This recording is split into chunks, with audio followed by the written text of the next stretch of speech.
No nie, jutro będę trochę później, bo tak się staram być właśnie tą 10, ale to jednak...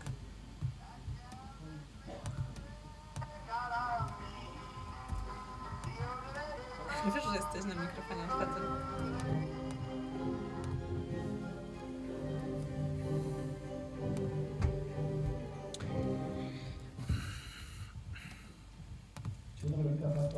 Good morning, ladies and gentlemen. A warm welcome on the second day of our conference about the clash of civilizations. Ladies and gentlemen, yesterday we talked about freedom. The hot topic was cancel culture. Then we talked about religion. We had very interesting panels focused on religion. They are available on our YouTube channel and on our Facebook channel. On today's second day, we're going to focus on culture, Marxism, gender issues, so very lively discussed topics worldwide.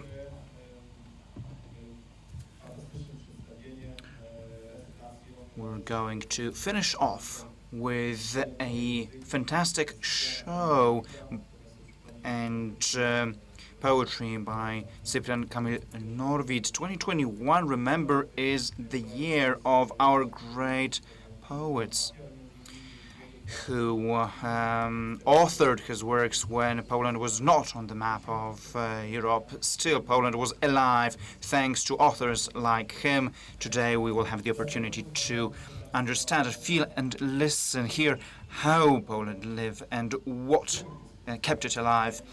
Today we're going to hold vivid discussions, among others, about green issues.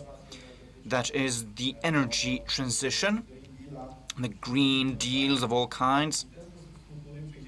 And so we smoothly move from culture towards system of the state, because energy security is part of that.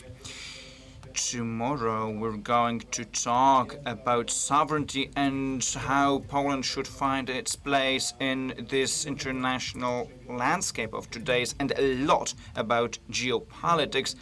Distinguished guests, a whole day of discussions, so you're welcome to join us.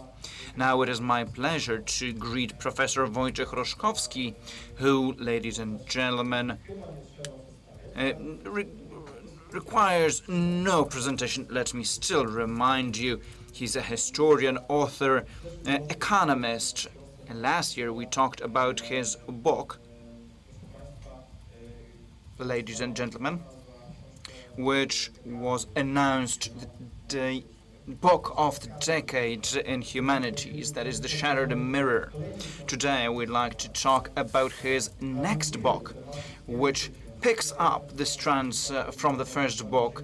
It's titled Revolt of the Barbarians. It's in the form of questions and answers to important civilizational questions.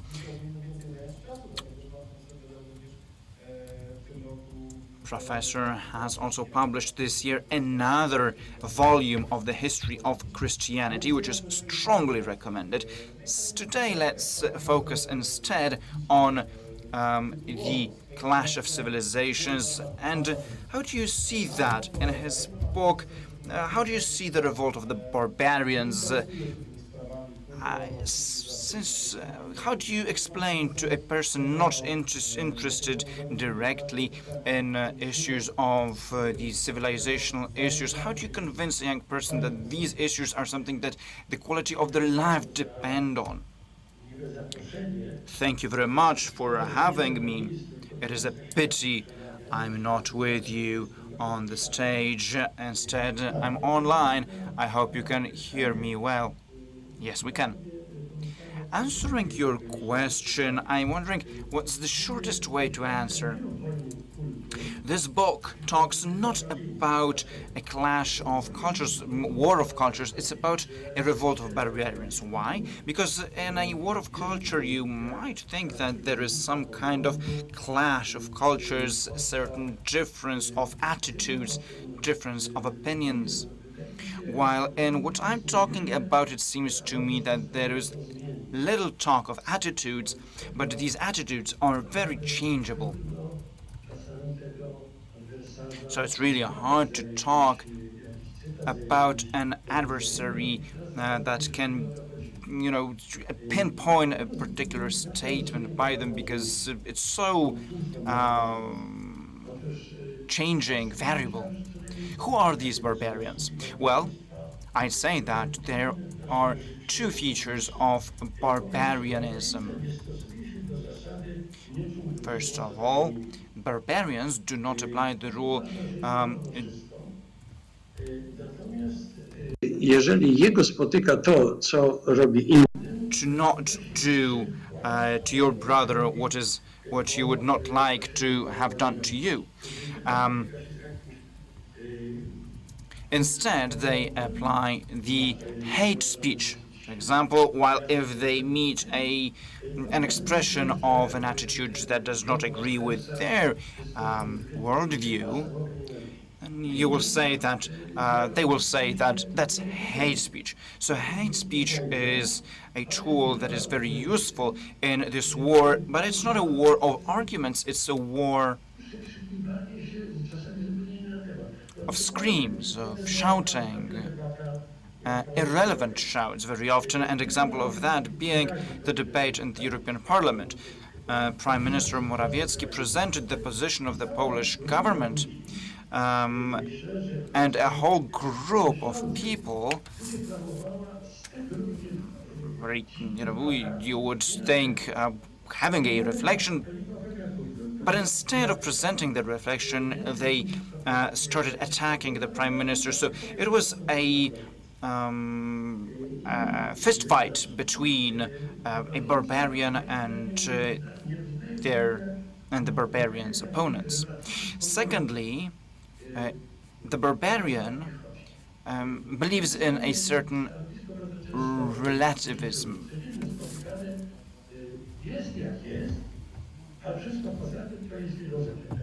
So what is, and all the rest is philosophy. That's the attitude. That is, it's boiling down everything around us to a very primitive outlook.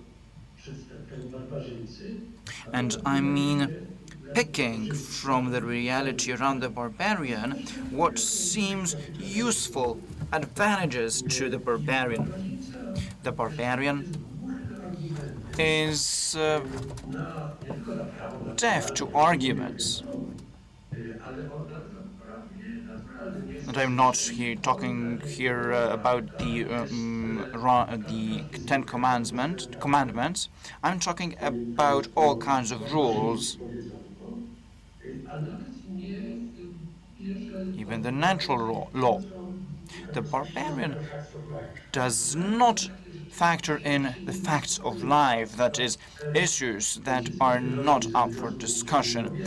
That, for example, a child is born out of a relation of man and woman. A barbarian is happy to say that a man can give birth to a baby. And this is something I've read somewhere.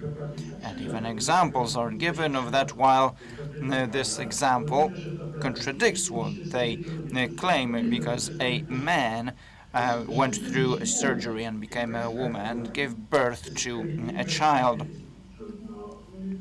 So, these are facts of life that are not to be discussed, while barbarians will, raise their voice and start shouting and trying to convince by shouts and screams the other party that facts of life are not facts, accusing the other party of homophobia, for example. So the barbarian is not willing to play a game with set rules. If you ask a barbarian to play chess with a set of rules agreed on, the barbarian will kick the table with the chessboard instead of playing according to the rules, because they do not agree to a set of adopted rules. So we're talking about post-truth. It might be post-lie or post-truth.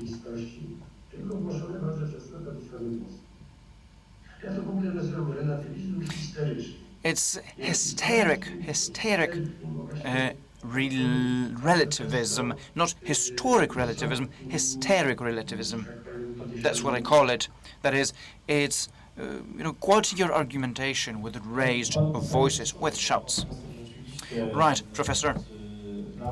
You have been pointing to the fact that today a norm of culture or anti-culture, as you call it, is that in the West everybody has their good. Namely, if we stick to the vision of this chessboard table, it seems to me that objectively, along the years of building civilizations, people have agreed on what's good, what's beauty, while now we come to the conclusion that everybody can have their beauty, their own good, and even the worst evil can be called good, and claiming that to be sanctioned. Right.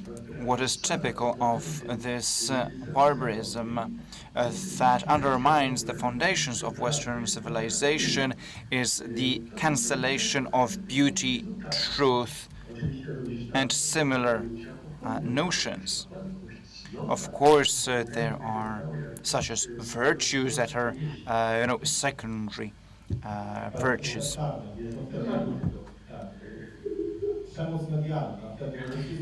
Recently, there's been a lot of talk in the Polish media about virtues. So those who wanted to defend virtues as something valuable and an obvious thing along years of civilization, as something that is not a negative phenomenon as such, and now apparently it came out that in the Polish public debate it can have a negative character and can be laughed at. Yes, I think that this example shows indeed how the barbarian has cancelled, I'd say, two foundations of Western civilization. Let's take Saint Thomas, who, as it's called, proved the existence of God. The first reason, namely, the barbarian does not see relationships of cause and effect, and starts the debate for the barbarian, the debate about what was first. The discussion about the Big Bang, etc., is something that the barbarian avoids.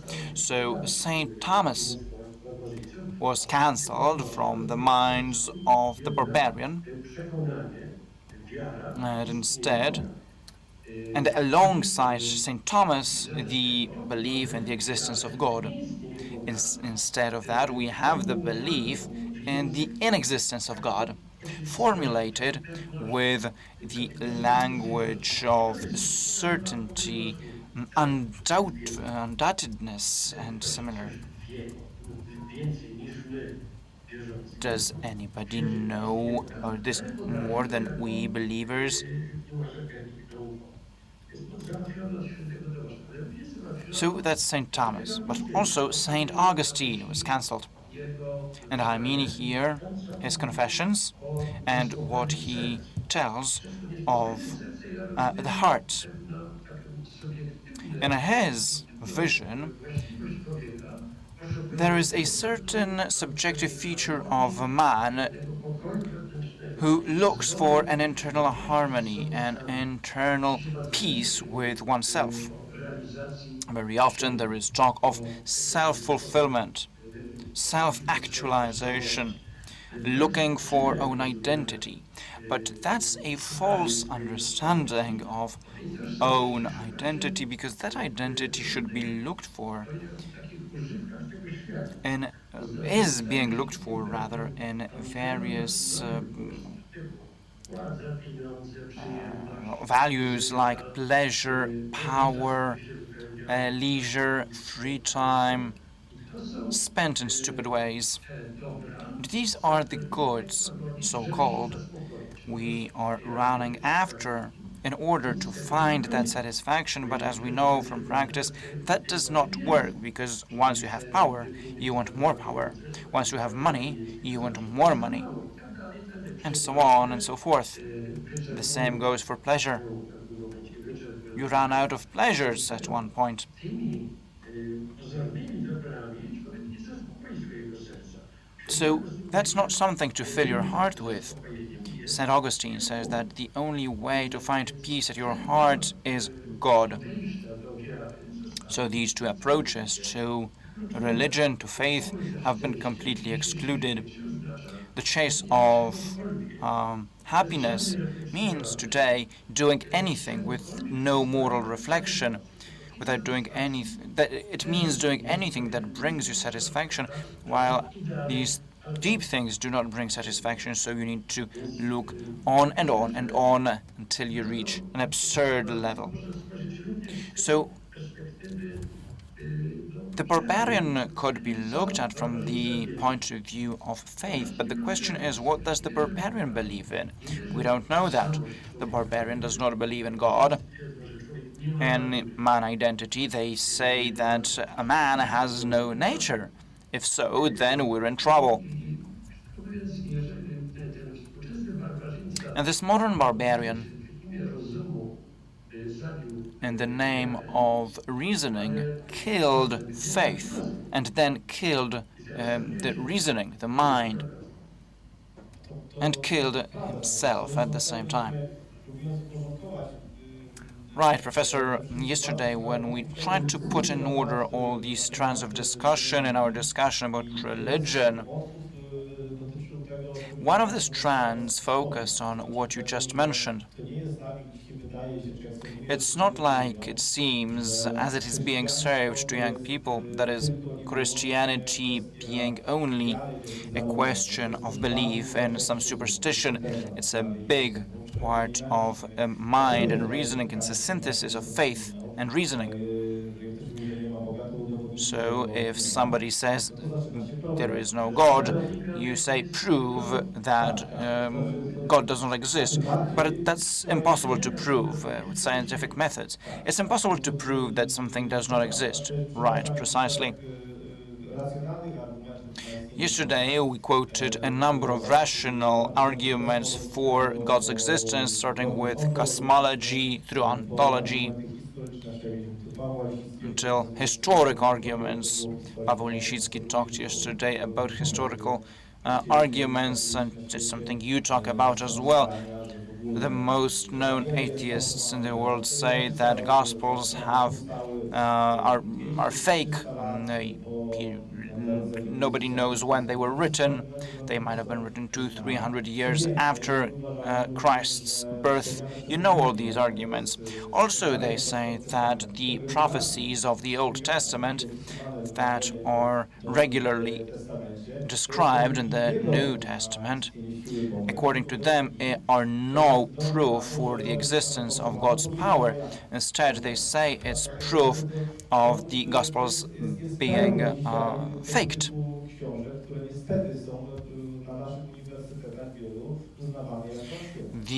These are examples of axioms that are adopted at our universities as of today.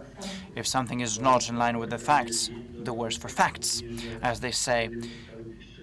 If somebody says that Gospels were written 200 years after Christ, it shows that the person is completely ignorant and have no knowledge of the current state of research on the Gospels and historic facts. The oldest fragment, the oldest passage, or rather the oldest piece of papyrus of the Gospel, St. John's Gospel, is around the year 120, while around year 90 is probably when the Gospels were written, so it's around 30 years after the original. Among experts, biblical experts, there's a certain controversy, which is a normal thing in science. You pose a hypothesis, then you verify it.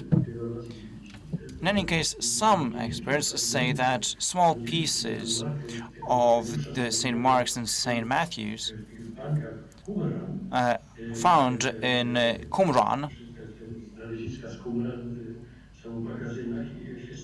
stored in warehouses, still being tested, they say they can be dated to the 60s. So it's either the original or a very early copy. In any case, talking about 200, 300 years after Christ is absurd.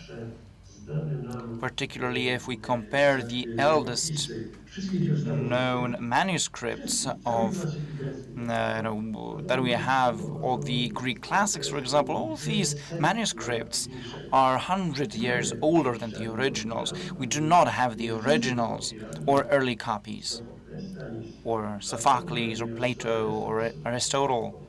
These are all later copies.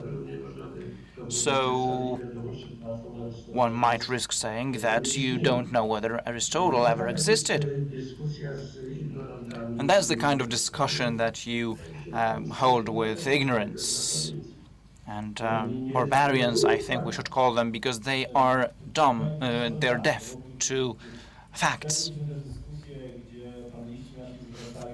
Yesterday, in one discussion, panelists said that Christianity can keep living only when there is faith and mind.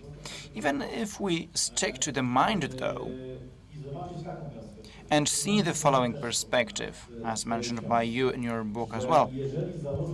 Namely, let's assume hypothetically that we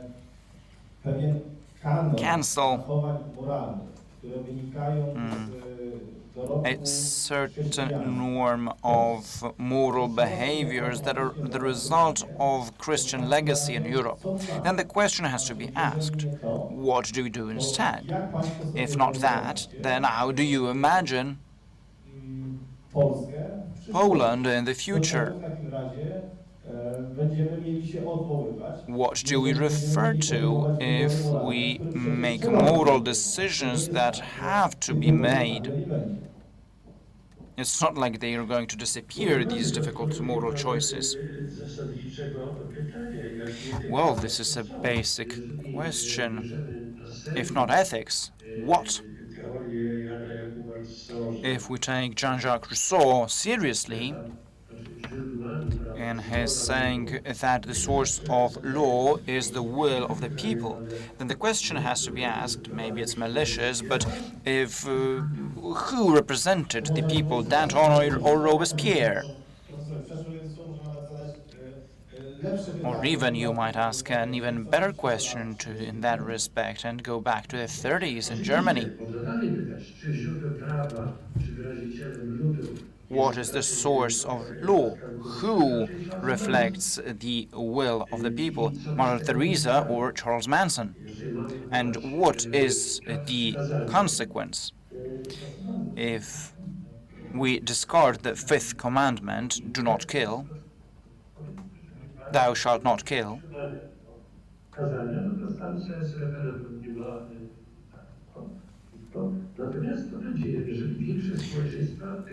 What if most of the society want to scrap the fifth commandment? There you go, this might lead to a possible political practice. So the consequence of cancelling transcendent sources of law is complete freedom. And a consequence of that is the law of the jungle, where you don't talk, you just exchange punches. First metaphorical, verbal, and if that is not enough, you start brawling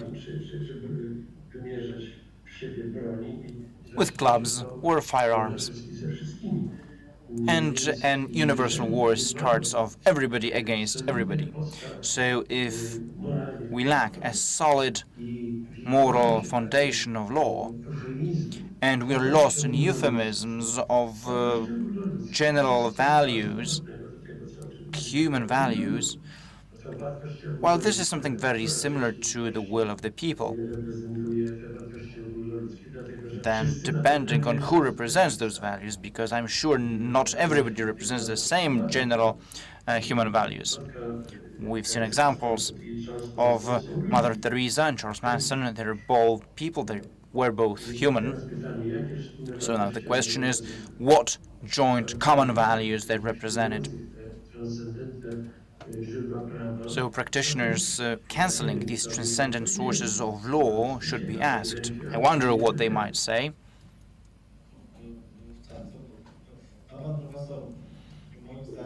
I think that you are absolutely right, Professor. And I think that an extension of this question might be the following. If we do not fight for the bases that we know and which built the strength of Poland and Western civilization's strength, what happens in the future, what might happen? This is an important question because you, Professor, wrote The Revolt of the Barbarians quite some time ago, while then we saw such a flurry of barbarian activity in the streets in Poland that was really unseen for a long time. All kinds of things happened in the streets and in Poland in general. We'd never before seen such a destruction and disrespect of culture. Right, and I'd stress not the numbers of those people, but rather the response of the political classes. Because the fact that a group of teenagers join some ideology which they might not even understand, some of them do, some don't. Others want to demonstrate their revolt against their parents. Others want to shout swear words publicly. Others might be drugged. So I do not want to justify that, and I don't want to trivialize what happened last year. Still, what was worse in all that is to what extent some politicians pinned their political slogans to that red thunder. Sorry to interrupt you, and the so-called intellectual elites in Poland. Right, intellectual elite, professors.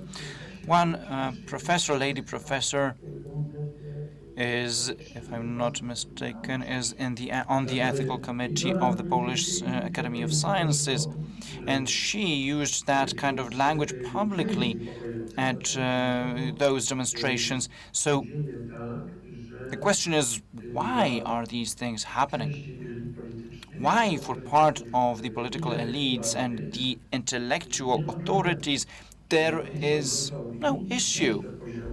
They are ready to be at the level of the barbarian. They don't mind being in one row with hooligans. Because it's one thing that sometimes young people do not see a difference between hooligans and non-hooligans. That, might be due to their lack of experience, lack of emotional maturity of a teenager. They might grow up and wisen up. While if somebody is 50 years old or older, as a professor, as a leader of a political party, they should really think about their political program and focus on the fact that instead of a political program and any specifics with no references to any economic issues or cultural issues, they have a set of slogans. I understand that political slogans have to be brief in order to have their effect. But if the slogan is 8 asterisks, 8 letters, this demonstrates that you can prevail in politics using a crowbar.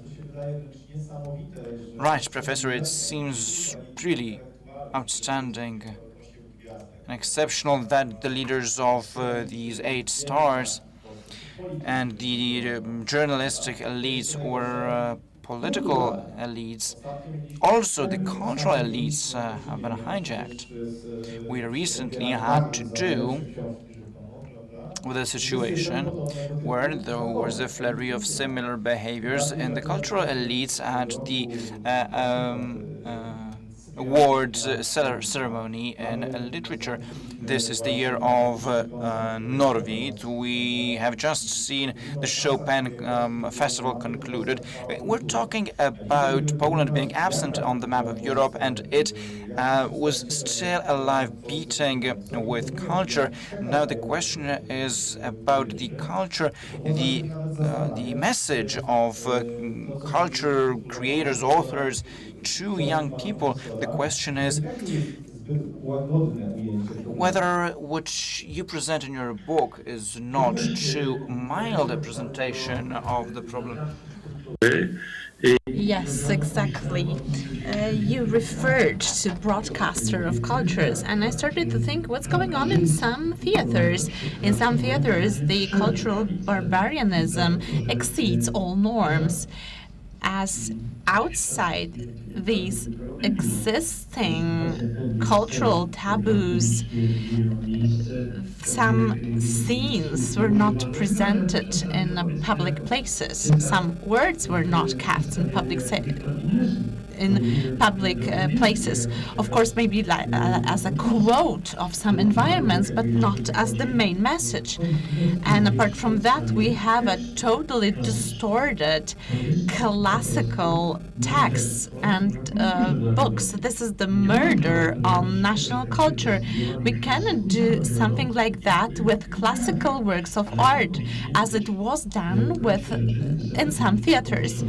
That should be deemed as a sabotage, as a boycott of these pseudo-artists who use classical works of art as a waste.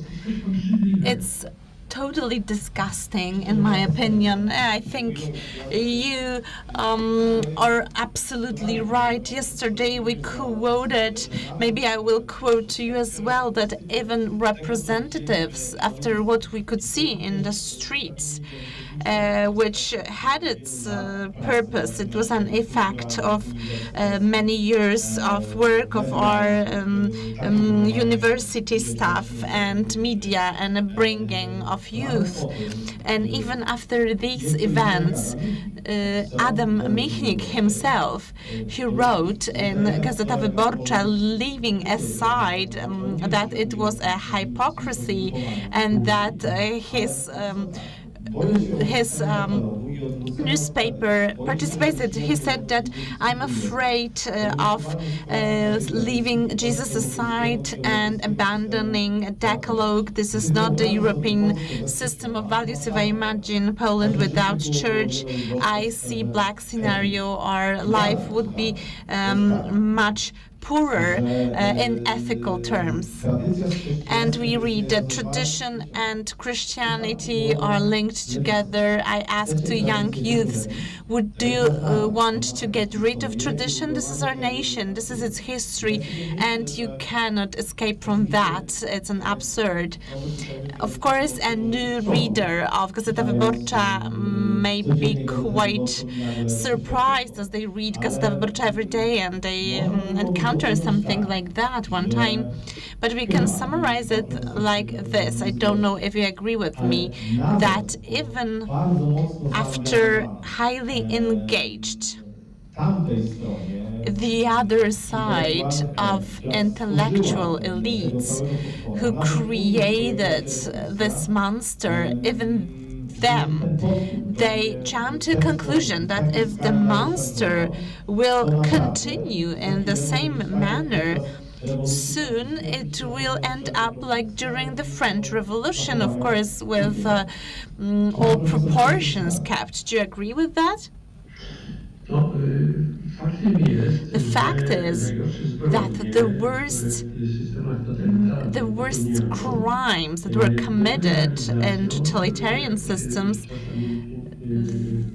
they were, as they were justified, they were based on beautiful theories.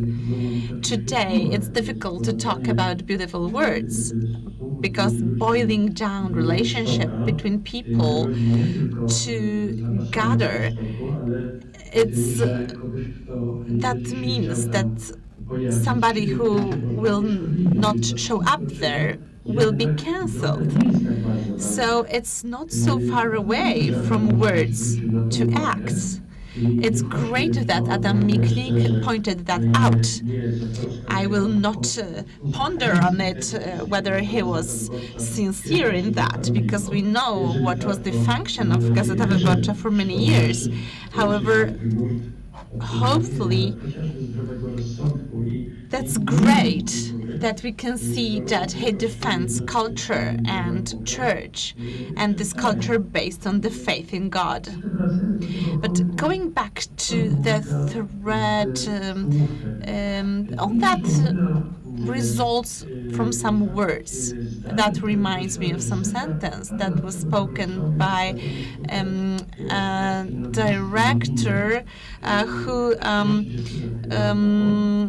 filmed a Nobel Prize winner, Ms. Jelinek's book. And this director said that the fact that people will leave cinema, I do not care about them. I care about these people who will stay with me. So people who stay will start to implement everything they've heard. So from words to acts. I think that this quote from this famous director is not far away from that. The people who would stay till the very end to watch the show, they will think that this type of anti-culture is their heritage and is their right. Maybe they will defend it and protect it. And the faith and that will be the end for us if it happens so. Dear Professor, because there is a remarkable question. If you see the culture, as you call it in your books, this Western culture, that it is destroyed also in Poland to the detriment to patriotism, we have to ask ourselves a question. Why people do so?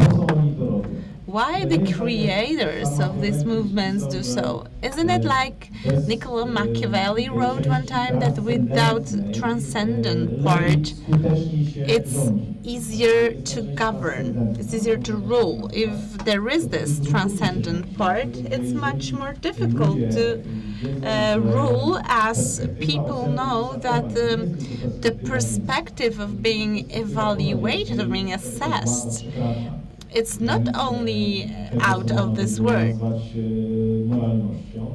So they know that they are evaluated, it's more difficult to manipulate such people. Isn't it one reason for which the whole operation is taking place?